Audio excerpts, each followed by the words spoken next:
16h51 sur LCI. Merci d'être avec nous. C'est l'heure de votre grand dossier ce soir consacré à Donald Trump qui continue de bousculer l'ordre mondial. Après le Venezuela, après le Groenland, Trump lorgne désormais sur l'Alberta, cette région du Canada. Encore une fois, le sujet peut paraître surréaliste et pourtant, vous allez le voir, l'histoire est très sérieuse.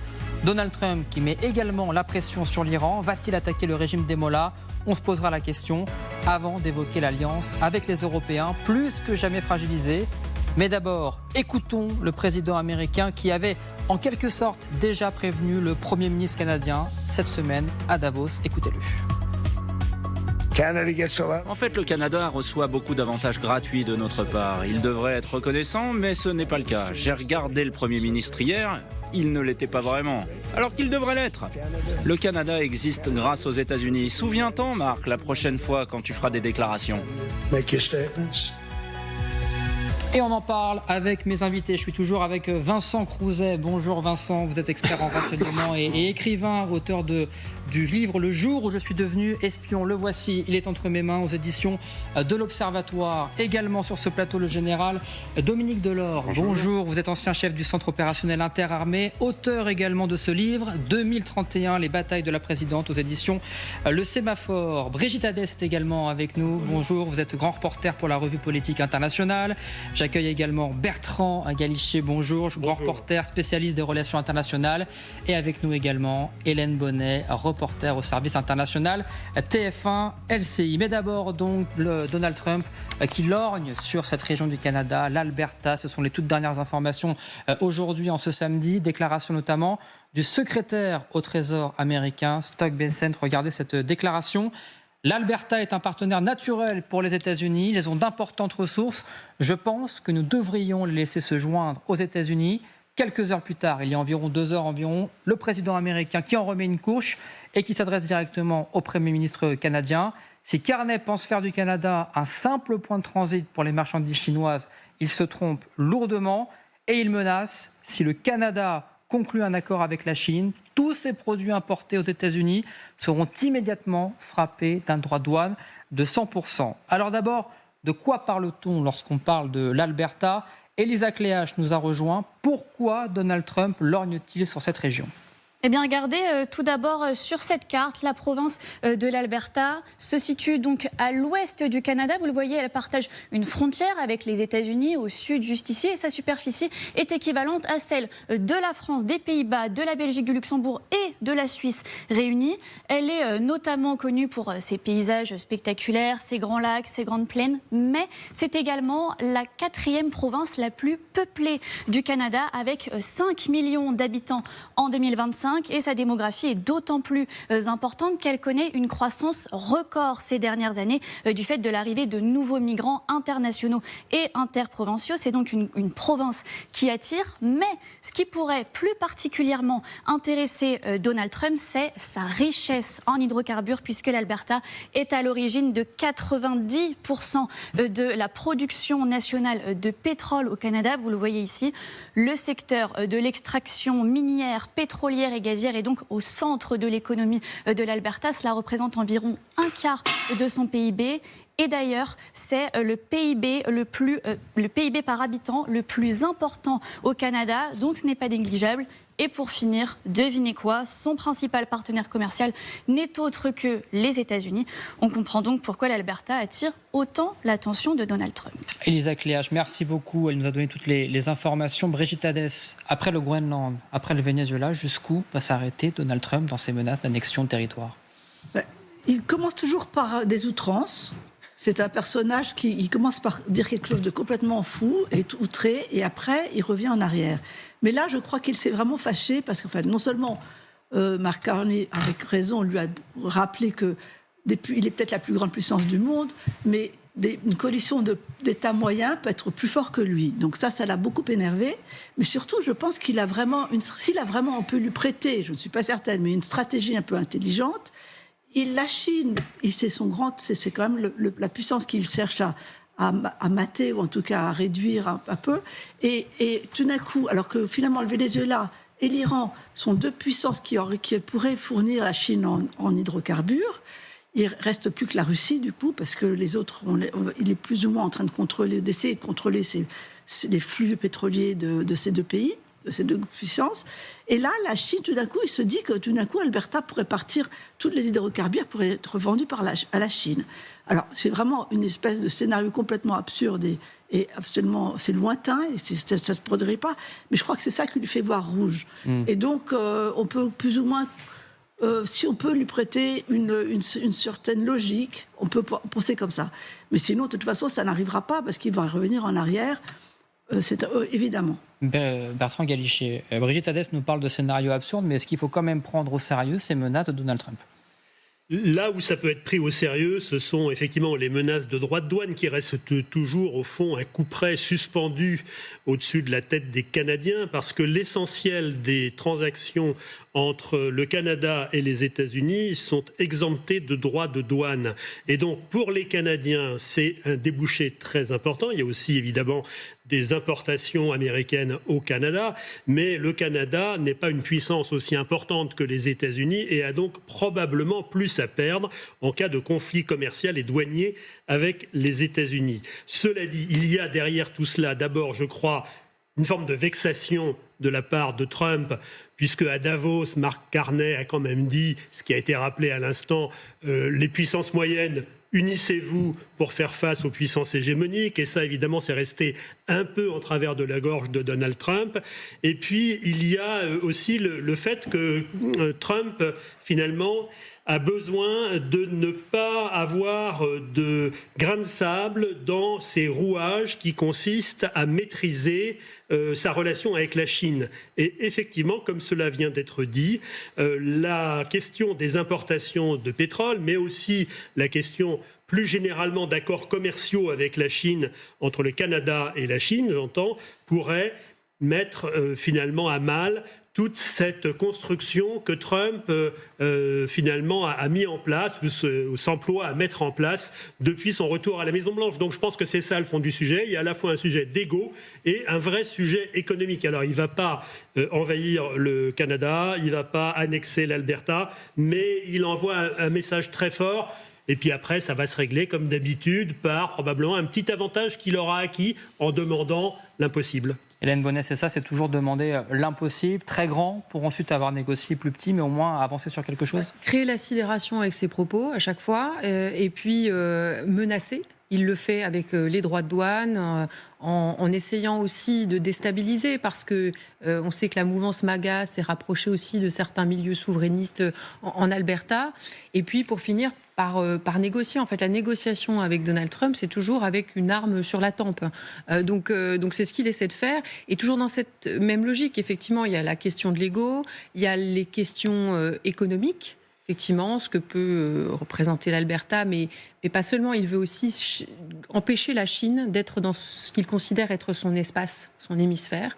Et donc, c'est la même logique que le Groenland, c'est faire en sorte que la Chine n'y mette pas les pieds. Et effectivement, Mark McCartney était la semaine dernière en Chine et a dit je signe un accord préalable commercial avec la Chine. Et donc ça, Donald Trump ne veut pas en entendre parler. Donc, menace pour forcer la discussion avec les Canadiens et les forcer à revoir leur copie. Alors, ce qui est très intéressant, c'est que Mike Carney, le Premier ministre canadien, on peut dire qu'il avait presque anticipé un petit peu ce qui allait se passer ce week-end, parce qu'il était évidemment à Davos, et il a eu cette déclaration, vous en avez parlé, Bertrand Galichet, sur le rassemblement des puissances qu'il dit moyennes, justement contre l'hégémonie des grandes puissances, sous-entendu les États-Unis.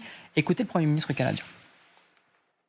Je soutiens que les puissances moyennes doivent agir ensemble, car si nous ne sommes pas à la table des négociations, nous finissons dans l'assiette.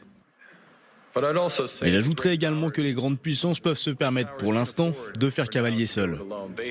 Elles disposent à la fois de la taille du marché, de la capacité militaire et des leviers nécessaires pour dicter leurs conditions.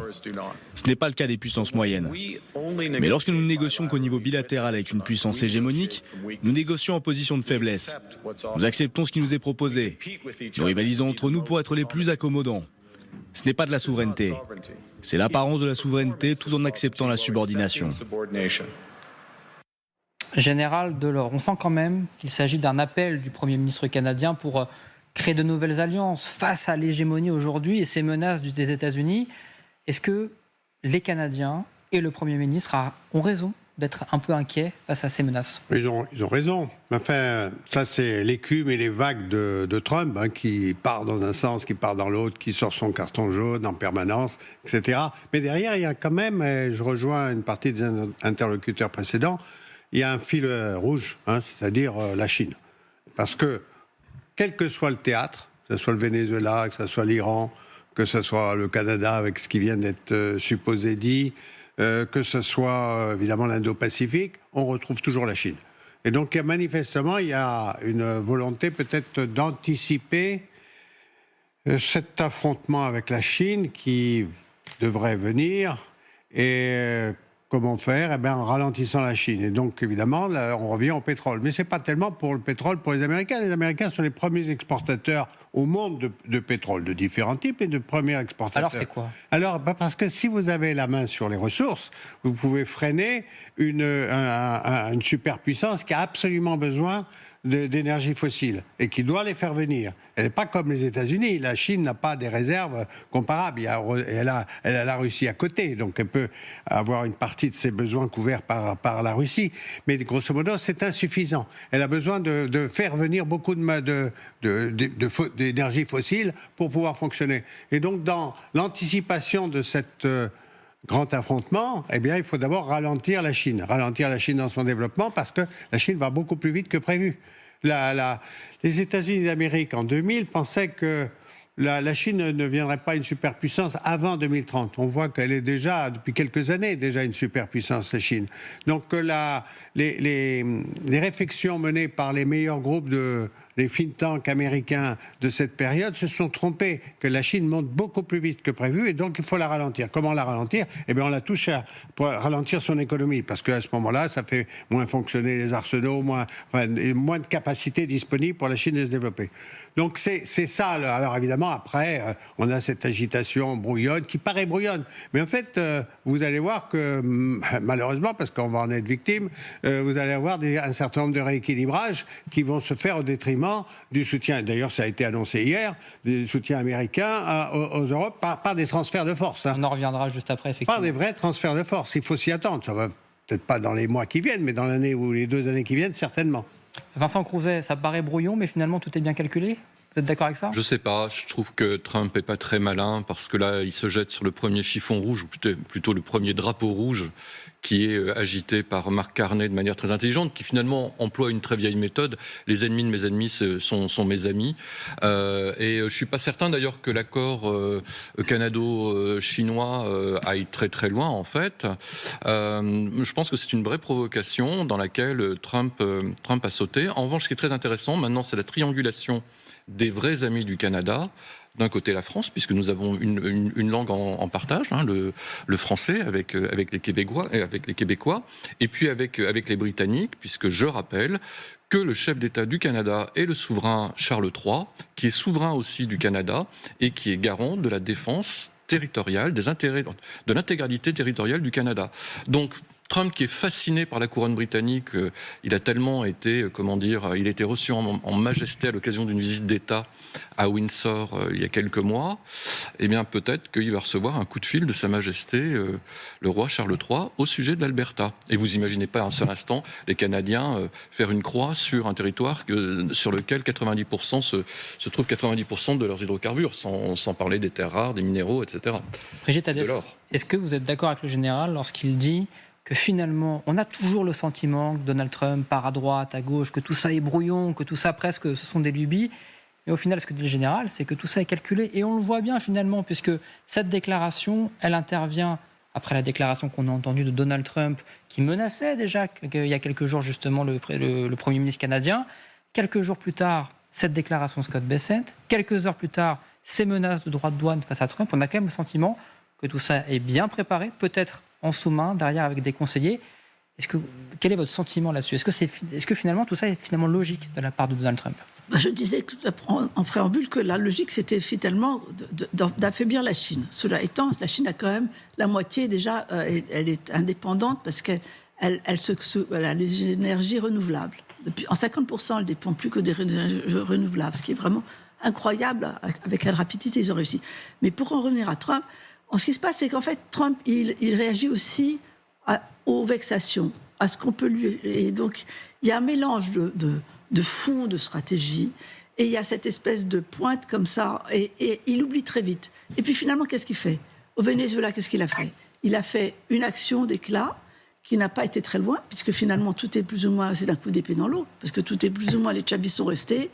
Il va peut-être obtenir que le pétrole ne soit pas vendu aux Chinois et soit un peu plus contrôlé. Mais les entreprises américaines n'ont aucune envie d'aller investir quoi que ce soit au Venezuela, parce que c'est un pays qui n'est pas sûr, à part Chevron, qui avait quand même déjà des intérêts. Et ce sera pareil pour les autres choses. C'est-à-dire que même s'il allait en Iran, il allait faire une bombe, il allait mettre des bombes en Iran, malheureusement, je ne vois pas comment il va pouvoir changer le régime sans avoir des troupes au sol, ce qu'il ne fera jamais. Donc tout ça fait que je pense qu'il ne faut pas non plus le prêter un machiavélisme total. On le voit un peu erratique quand même, malheureusement. On aimerait bien qu'il ait des stratégies profondes, de grande intelligence.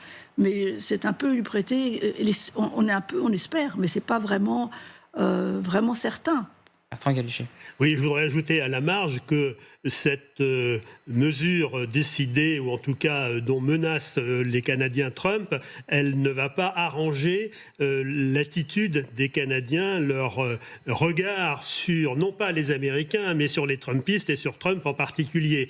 J'étais au début de ce mois en Floride et je peux vous dire qu'il y a un certain nombre de Canadiens qui cherchent à revendre leurs appartements à Miami ou à Fort Lauderdale ou à Palm Beach pour des raisons politiques, pas pour des raisons économiques, mais simplement parce qu'ils considèrent qu'on ne peut plus passer ses vacances dans un État qui est particulièrement cher au cœur du président américain. Et donc, ça serait un acte finalement idéologique, politique, que de se débarrasser de leurs biens immobiliers en Floride. Donc, vous voyez, ça va assez loin, sans compter naturellement le boycott d'un certain nombre de produits américains par les Canadiens, qui fonctionnent très bien. Les Canadiens sont extrêmement remontés contre Trump. Il ne faut pas le négliger. Donc je pense que c'est aussi un élément qui joue dans la réaction de Mark Carney. Justement, concrètement, pour revenir à l'Alberta, à quoi peut-on s'entendre ces prochaines heures, ces prochains jours, je dirais, dans cette séquence ?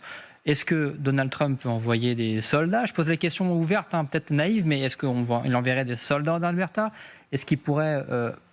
travailler, entre guillemets, le dossier avec des menaces de droits de douane, c'est ce qu'il a dit, ou est-ce que ce serait plutôt peut-être convaincre la population ? On sait qu'il y a des histoires d'indépendance aussi qui sont vraiment présentes au Canada. Par quel biais, par quelle manière Donald Trump pourra arriver à... Je pense qu'on peut raisonnablement dire qu'on n'a aucune chance de voir des soldats américains au Canada. Donc, c'est exclu, parce qu'on en a quand même parlé au Groenland pendant quelques temps. Alors au Groenland, c'est un peu différent parce qu'il y en a déjà. C'est un peu différent. Il y a déjà une base américaine, donc il peut jouer là-dessus. Et puis, dans le cadre de certains accords qui existent encore, il peut avoir une présence renforcée au Groenland. Par contre, le Canada, non, il n'y aura pas. Il n'y a pas d'entrée de troupes américaines au Canada. À mon avis, c'est complètement illusoire. C'est pas possible. Par contre, qu'il y ait une pression politique, médiatique, d'ailleurs, ça marcherait bien, sur le Canada et réciproquement. Et la menace des 100% de douane, bien sûr. Mais en fait, tout le monde a été menacé de 100% de douane. Qui aurait l'affront de dire « je n'ai jamais été menacé par 100% de douane ». Donc nous, on a dû être menacés de 200%, au moins sur nos champagnes. Donc on voit que les Canadiens ne sont pas encore arrivés à niveau.